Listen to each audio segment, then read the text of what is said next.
សូមជូនរឿងពស់ថ្លន់ក្អែពឹស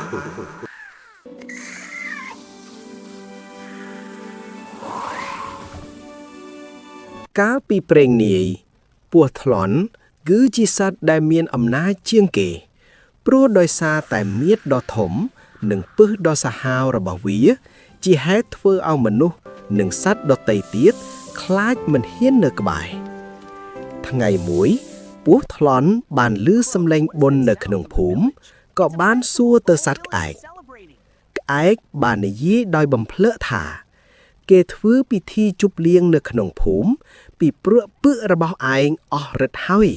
គ្មានអ្នកណាស្លាប់ដោយសារឯងលិតស្នាមបាតជើងទៀតឡើយ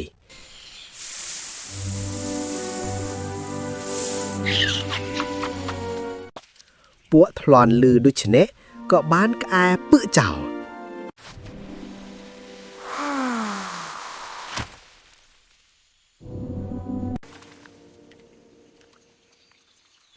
ពពួកសត្វទាំងឡាយដឹងថាពស់ថ្លន់ក្អែពឹសចោលក៏បាននាំគ្នាមកដណ្ដើមយកពឹសរបស់ពស់ថ្លន់គ្រប់គ្នា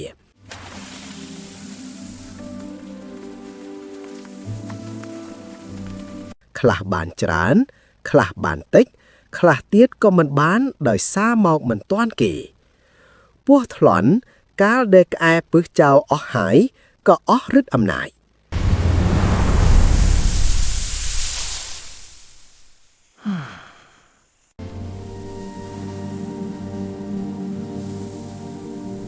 ចាប់ពីពេលនោះមកមនុស្សម្នាទាំងឡាយមានក្តីសប្បាយរីករាយក៏លែងព្រួយបារម្ភចំពោះគ្រោះថ្នាក់ដោយសារពស់ថ្លន់រហូតដល់សព្វថ្ងៃនេះ